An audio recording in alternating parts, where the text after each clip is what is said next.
What if the version of you that wakes up tomorrow morning is neurologically incapable of receiving what February 13th is offering?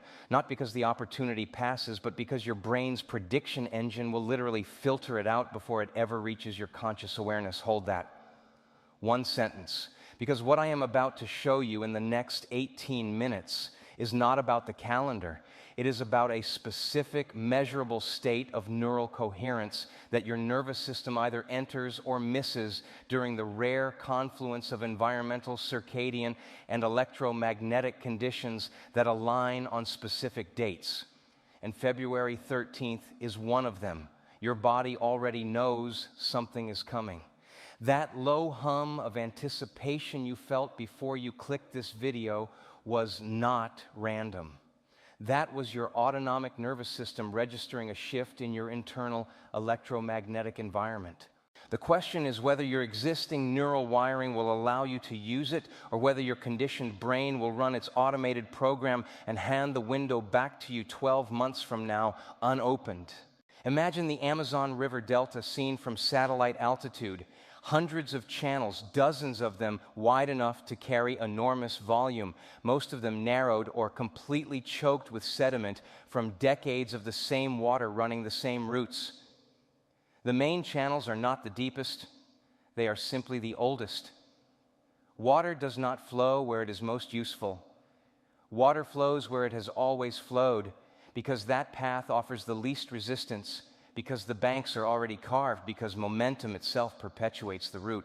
Your brain operates with a precision that makes this metaphor almost uncomfortably accurate. Every thought you have ever repeated, every emotional pattern you have ever run, every habitual response you have ever defaulted to, each of those experiences carved a neural channel. Synaptic connections thickened, dendritic spines grew denser along those routes. Myelin wrapped around the most frequently traveled axons, insulating them, accelerating signal conduction until what began as a deliberate choice became something your nervous system executes in 33 milliseconds, faster than conscious thought can even register it happening. This is neuroplasticity. Not the inspirational poster version of it, but the actual mechanism. Your brain is not fixed. It is a living river delta, constantly reshaping based on the direction of water flow, which is to say the direction of your attention and your repeated emotional states. The problem is not that your brain cannot change. The problem is that your brain is changing constantly. And for most people, it is changing in the direction of deeper automation, narrower channels, more sediment, less access to the new tributaries that form at the edges of the delta where fresh water is trying to carve something different. From childhood through your 20s, the brain undergoes enormous channel formation. Every experience, every belief absorbed from caregivers, every emotional response paired with an external event, all of it was writing neural code into the architecture of your nervous system. What most people do not realize is that by the time you reach adulthood, the majority of that channel formation is complete. You are not experiencing the world fresh. You are experiencing a highly edited, deeply filtered version of the world that your existing neural delta routes to your conscious awareness after passing it through every established channel it built during the formative years when you had no conscious input into the programming process. The core transformative thought for this video is this: you are not stuck, you are simply automated. The delta did not stop flowing, the channels did not seal permanently, but the energy required to cut a new tributary through territory that has never been carved, that requires more than motivation. It requires a specific neurological strategy applied at the right time, which is exactly what this window on February 13th is positioned to provide. Stay with me, because what the neuroscience reveals next completely reframes this. The brain's prediction engine, technically called predictive processing, operates on a simple principle. The most neurologically efficient response to any situation is the one the brain has already prepared. When your nervous system encounters a morning, it does not assess the morning freshly. It retrieves the prediction for morning from the most deeply carved channel and runs it. That prediction includes your emotional baseline, your physiological arousal state, your ambient level of cortisol and dopamine, and the interpretive filter through which incoming sensory data will be processed. All of this is activated before you have consciously chosen a single thought. The channel runs, the water flows where it has always flowed. Every identity is just a neural pathway that got walked enough times to become automatic. This is the foundation everything else in this video builds upon. The delta metaphor is not poetic, and it is anatomically precise. Neurons that fire together wire together. The Hebbian principle, repetition plus emotional intensity equals structural change in synaptic architecture. The water carves the bank directs the water. The cycle becomes self-reinforcing until external intervention or a deliberate neurological strategy introduces a new gradient that redirects the flow. Type rewire in the comments if you are ready to begin reconditioning your neural pathways. The conscious mind believes it is running the operation. Research shows that by age 35, approximately 95% of who we are consists of memorized behaviors, automatic emotional reactions, hardwired beliefs, and unconscious patterns running below the level of conscious awareness. 5% conscious, 95% automated delta channels running programs installed by experiences you may not even clearly remember. The conscious mind is the navigator pointing at the destination. The subconscious nervous system is the vessel, the current, the wind, and the tide, and it is the one that actually determines whether you arrive. What the research consistently reveals is this: the brain programs behavior not through repetition alone, but through the combination of repetition and elevated emotion. This is the precise mechanism. When an experience carries strong emotional charge, whether terror, euphoria, shame, or profound inspiration, the amygdala signals the hippocampus to mark that neural firing pattern as significant. The brain essentially tags it. Remember this, encode this deeply, because the emotional intensity indicates survival relevance. The problem is that the amygdala does not distinguish between emotions that serve your growth and emotions that imprison you. It encodes both with equal efficiency. Shame repeated with emotional intensity becomes a neural channel as deep and automatic as any positive pattern. The body learns to expect it. The chemistry begins to anticipate it. This leads directly to the central internal conflict that makes neurological change feel impossible for most people. You can consciously desire transformation while your body is running a chemical addiction to the familiar emotional states of the old delta. Wanting change is not the same as being neurologically prepared for change. The body has its own agenda, and that agenda is not your happiness or your potential. It is your predictability, your chemical consistency, your adherence to the neurochemical baseline it has been calibrated to expect. When the conscious mind decides to redirect the water, the body sends a clear signal. This route is unfamiliar. Slow down, return to the established channel. Willpower applied against this mechanism is like trying to redirect the Amazon River with your hands. Not because you are weak, because the force you are applying, conscious intention, operates at a fraction of the system's total capacity, and it is engaging the wrong variable entirely. The research on self-regulation consistently demonstrates that willpower draws from a depletable glucose-dependent prefrontal cortex resource, while the automated subconscious patterns run from deeply myelinated networks that require no conscious resource allocation whatsoever. You are bringing a manual tool to a neurological infrastructure problem. The neuroscience makes this undeniable. The strategy has to change before the delta can change. I want to give you a specific visceral example of this. Think about someone who has decided genuinely and sincerely to stop being reactive in close relationships. They understand intellectually that their pattern of emotional escalation is damaging. They make the conscious commitment. They hold it steadily for 11 days. Then, in a specific conversation that carries the exact frequency of an emotional pattern established in early life, perhaps a particular tone of voice, a particular phrasing of criticism, the amygdala fires in 33 milliseconds. Cortisol floods the system, the sympathetic nervous system activates, and the person is in the middle of the reactive pattern before the prefrontal cortex even registered that a choice point existed. Not a failure of character, a perfectly functioning automated neural delta running its deepest, oldest channel. That is not who they are. That is what they have been running, and there is a precise neurological difference.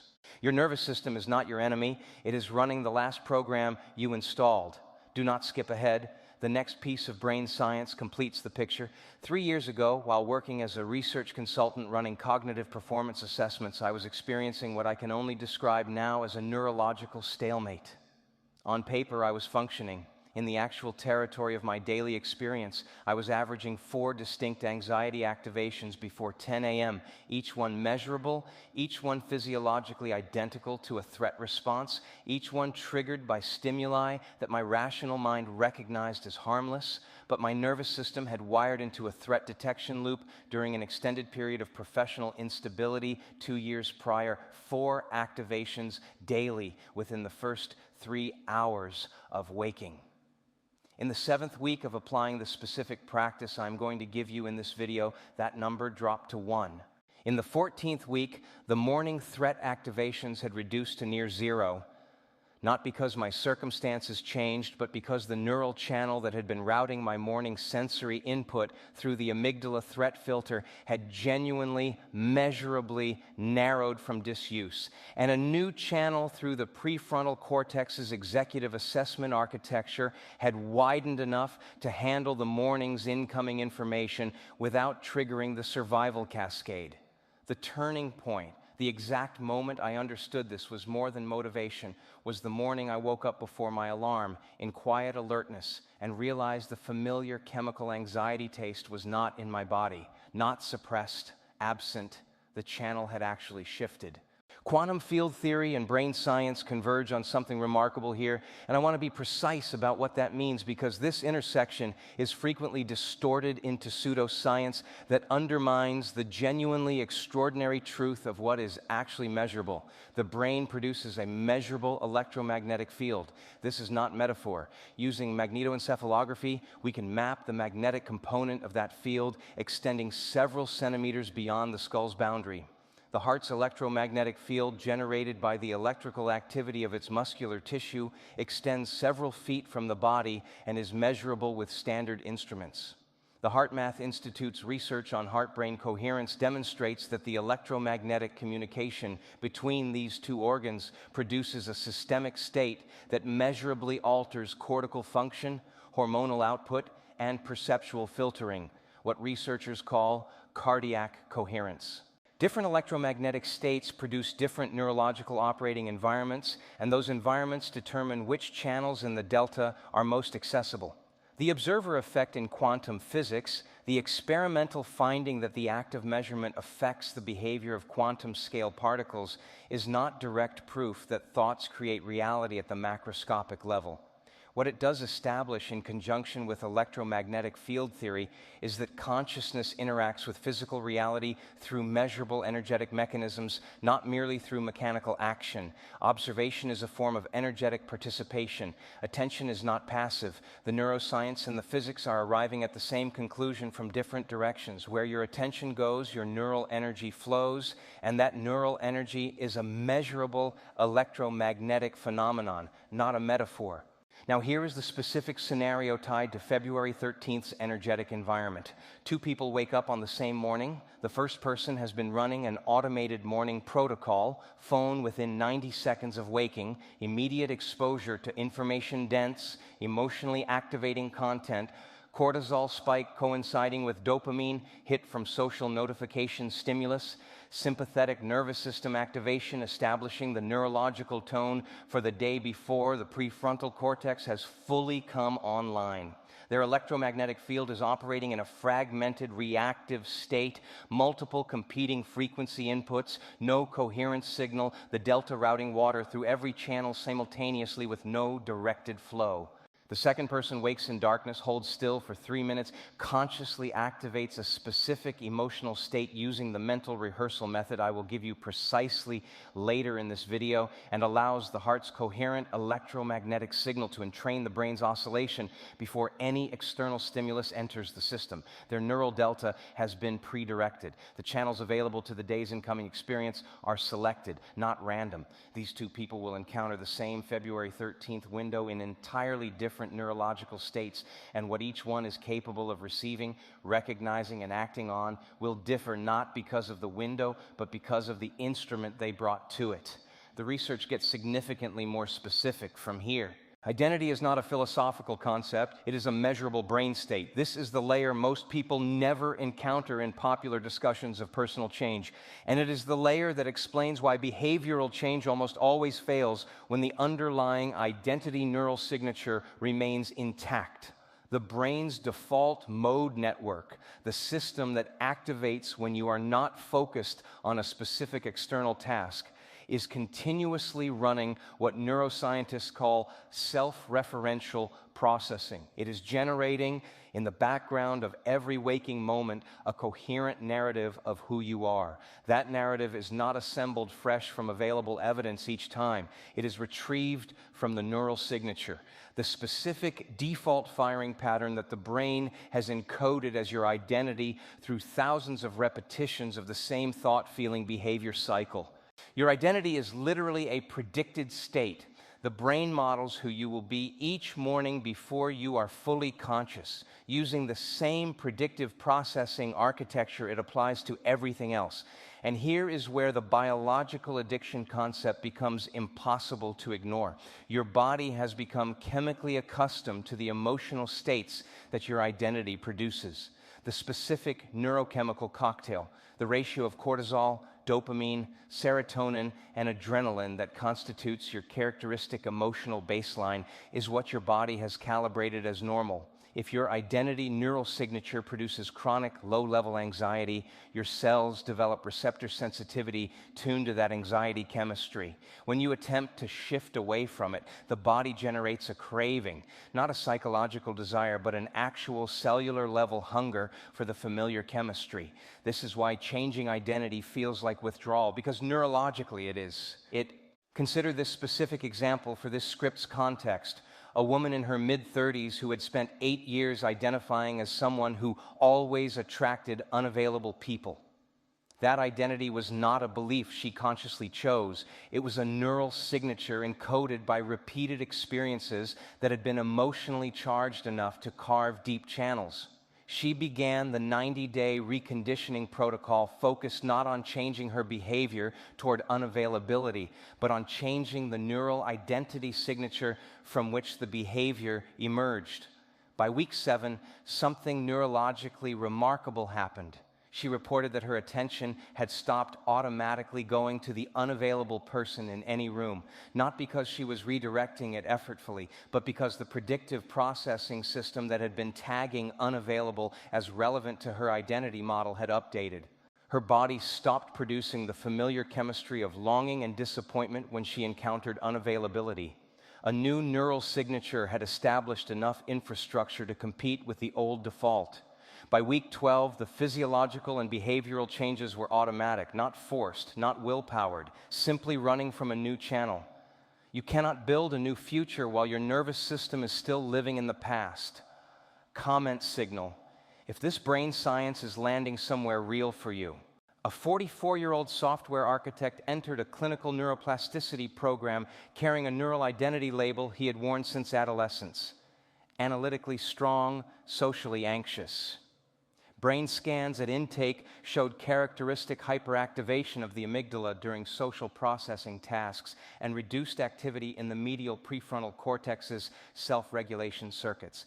After 8 weeks of the specific mental rehearsal protocol combined with heart coherence practice, his follow-up scans showed prefrontal cortex changes visible within 6 weeks, measurably increased gray matter density in the regions associated with emotional regulation and self-concept processing, decreased amygdala reactivity during social processing tasks by 38%. He did not practice being socially confident. He practiced being a person for whom social environments were neurologically neutral. His identity neural signature shifted. The anxiety was not managed. It became structurally less supported by the brain's architecture. His automatic physiological response to social situations changed without willpower. The biology followed the identity, not the other way around. Marcus began the reconditioning practice in late October, motivated by a clarity that felt different from previous attempts. Week 1 and 2, genuine elevation, the emotional rehearsal generating real neurochemical shifts, mornings feeling qualitatively different. Week 3, the first crash. Sleep disrupted, intrusive old thoughts returning with unusual intensity, a conviction that nothing had actually changed. His journal from that week reads, "Feels like moving backward." Week 4. Complete regression to old behavioral patterns, including 3 days of not practicing at all. What Marcus did not know, and what I want you to know right now in this moment, is that week 3 and 4 of neural reconditioning represent not failure, but confirmation. The brain's survival mechanism had detected that the old neural channels were losing water volume, and it activated every available biological tool to restore baseline: cortisol, fatigue, doubt, memory retrieval of old identity evidence. All of it is the nervous system's test of commitment. Week 5, Marcus returned to the practice. Week 6, the symptoms dissolved. Week 8, the morning protocol ran automatically without resistance because the new channel had carved enough depth to carry consistent flow without effort. The survival resistance had not been assigned to stop. It had been the nervous system's final confirmation that the change was structurally real. The moment it gets hardest is neurologically the moment you are closest to the breakthrough. This is not motivational language. This is the predictable biology of amygdala-driven threat response encountering novel neural pattern formation. When your brain detects that its established identity channels are being actively bypassed, when new firing patterns are forming with enough consistency to represent a genuine alternative to the default prediction, it initiates what I call the biological commitment test. The amygdala registers the novel neural patterns as a form of threat because novelty and uncertainty activate the same limbic circuits as physical danger. Cortisol releases, the sympathetic nervous system activates, the body generates fatigue, doubt, and a specific form of cognitive fog that directs attention backward toward the familiar identity evidence, memories, body sensations, and automated thoughts that confirm the old neural signature. The distinction that saves everything is this: the survival brain and the creative brain cannot be simultaneously dominant. The sympathetic nervous system, fight, flight, freeze, and the parasympathetic nervous system, rest, repair, create, are opposing regulatory states. When cortisol is flooding your system during the survival resistance phase, the prefrontal cortex's executive creativity and neurological reconditioning capacity are functionally suppressed.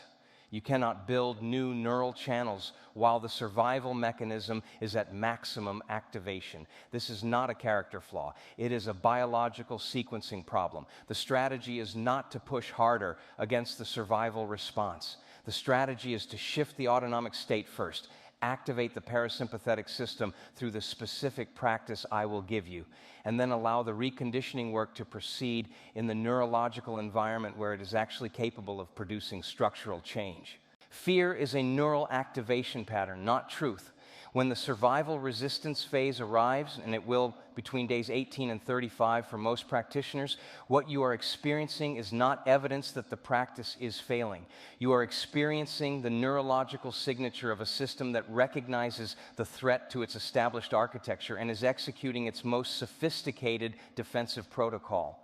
The biological resistance phase is predictable. Once you know what is happening, it loses its power. Most people interpret this phase as personal inadequacy and stop. They return to the established delta channel, the old water route, and tell themselves they tried. The neuroscience says something categorically different. The intensity of the survival resistance is directly proportional to how much structural threat the new neural pattern represents to the old identity signature. The bigger the resistance, the bigger the change that was imminent. The practical neuroscience of this leads directly to one conclusion: the environment is not neutral. Mirror neurons and the neural circuits that activate identically whether you perform an action, observe someone else performing it, or vividly imagine performing it, make you neurologically porous to your surroundings. When you return to environments, conversations, and media inputs that were present during the original encoding of your old neural signature, those stimuli activate the dormant old circuits through mirror neuron and associative memory mechanisms with the same efficiency as deliberate repetition. The old delta channels receive water. They widen. The new channels you have been carving, fragile, still shallow, requiring consistent water flow to establish structural permanence, begin to silt over.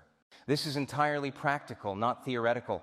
The specific environmental inputs that neurologically reinforce old identity signatures include habitual social media consumption that triggers comparison-based shame activation, conversations with people who reference your old identity label with unconscious positivity, treating it as who you are rather than who you were, physical spaces where emotionally significant old experiences were encoded, and media content that produces the neurochemical signature of your old emotional baseline. None of these inputs are necessarily toxic in isolation. They are neurologically destabilizing specifically during the 90-day reconditioning window because the new neural channels do not yet have the structural depth to hold their architecture against competing activation of the old roots. Applied neuroscience turns this from theory into daily architecture. Protecting the reconditioning environment means making specific, deliberate choices about what stimuli enter your nervous system during the morning coherence window before the prefrontal cortex has fully engaged. It means recognizing that the conversation that pulls you back toward your old identity narrative is not a reflection of reality. It is a social mirror neuron activation event. It means choosing the inputs that reinforce the new neural signature with the same intentionality that you would apply to any other architectural project, because that is precisely what you are doing. This is the neurological choice point the entire video has been building toward. What I am about to give you is not a suggestion, it is a brain-based process, and I'm going to give you the exact protocol down to timing, duration, physiological sequence, and the neurological mechanism underlying each step, so that you understand not just what to do, but why each element is neurologically necessary. Standard affirmations fail because they operate entirely in the linguistic cortex without producing the elevated emotional chemistry that the hippocampus requires to flag the experience as worth encoding. Repeating words at low emotional intensity is neurologically inert. The brain recognizes it as rehearsal, not experience, and does not initiate the synaptic structural changes required for genuine reconditioning. Mental rehearsal paired with elevated emotion succeeds for a precise neurological reason. The brain cannot reliably distinguish between a vividly imagined experience with emotional charge and an actual physical experience when both are producing equivalent neurochemical and electromagnetic outputs. The firing pattern is functionally identical. The synaptic strengthening is functionally identical. New neural channels form through either pathway with equivalent efficiency. This is not wishful thinking. It is the neurological basis for athletic mental rehearsal research, surgical simulation training, and peak performance science across domains. The morning practice begins before the eyes open. The ideal window is the hypnopompic state, the transitional period between sleep and full waking consciousness, when the brain is operating in a high amplitude theta wave state. In theta, the prefrontal cortex's critical analytical filter is not yet fully online, which means the subconscious is highly receptive to new programming. Reaching for the phone in this state means your first neurological inputs are determined by an algorithm designed to activate threat and comparison responses. The delta gets its first water of the day before you have made a single conscious choice. Instead, upon first awareness of waking, before moving, before opening the eyes, place one hand on the heart center and hold the body completely still for 30 seconds. This activates the parasympathetic state and prevents the cortisol morning spike from triggering the sympathetic cascade. Then for 4 minutes, set a silent vibration alarm the night before so there is no external disruption. Focus on generating a specific elevated emotional state, not thinking about it, generating it. The emotional states that produce the highest heart-brain coherence signal for reconditioning purposes are gratitude, genuine compassion, and what researchers describe as future-oriented wonder, the physiological state of someone who already knows something extraordinary is approaching. Activate this state by vividly imagining a specific future experience, not vague success, but a scene with sensory detail, what you see, what sounds surround you, the specific temperature of the air, the precise feeling of the emotion in your chest. Hold the image and allow the body to generate the chemistry of the experience as if it is occurring in present time. For 6 minutes following the emotional activation, while holding the heart-brain coherent state, run the specific identity rehearsal. Not, I will become someone who, but full first-person, present tense embodiment. You are not rehearsing a future self. You are neurologically being the person whose identity signature you are installing. The brain encodes this firing pattern. The channels receive water. The delta begins to shift. The nighttime practice operates on a different neurological mechanism. During slow-wave sleep, the hippocampus transfers newly encoded information to the neocortex for long-term consolidation.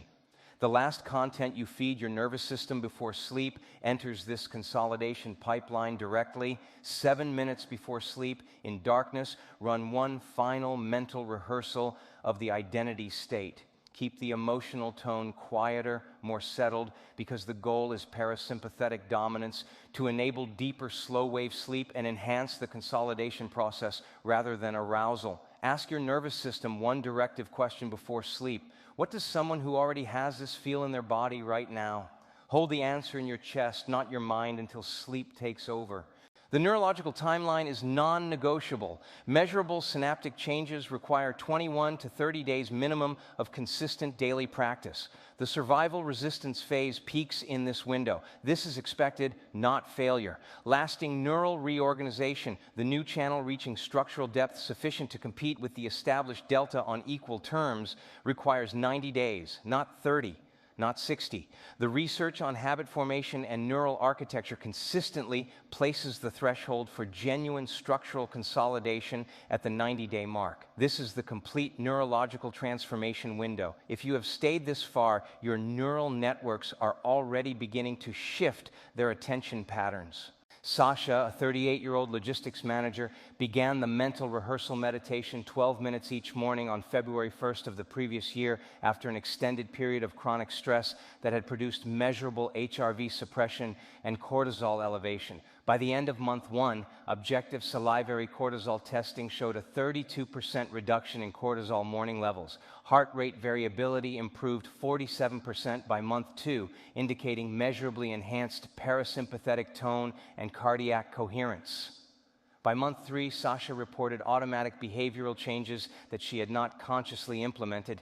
A different quality of attention in meetings, a spontaneous reduction in reactive communication, a capacity to hold uncertainty without triggering the sympathetic cascade that had characterized the previous 2 years. The neurological reconditioning had produced tangible biological outcomes tracked objectively month by month. The alarm fires at 6:14 a.m. Before your eyes fully open, before the prefrontal cortex has come online, the hand is already moving toward the phone. The screen illuminates. In 23 seconds, you are processing incoming information as notifications, news fragments, social comparison triggers, and your sympathetic nervous system reading this input through your existing neural delta channels has already activated the cortisol morning spike. Your familiar emotional baseline is booting up, indistinguishable from yesterday's, chemically identical to the morning before that, because the delta routes morning exactly as it always has. By 6:17 a.m., you are neurologically the same person you were yesterday, tomorrow, last week, because the automated channels ran before you chose a single conscious thought. February 13th is not missed by neglect, it is missed by automation, and the automation ran 3 minutes after the alarm. Watch how all of this locks together neurologically. The river delta forms its channels through the mechanism of neuroplasticity, and those channels run the 95% automated subconscious identity program that willpower alone cannot override.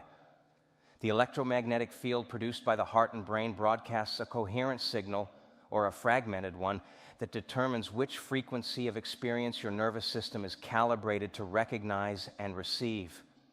The identity neural signature predicts your experience before it arrives and encodes it through the lens of who the brain believes you to be, while your body runs its cellular addiction to the familiar chemistry of that identity.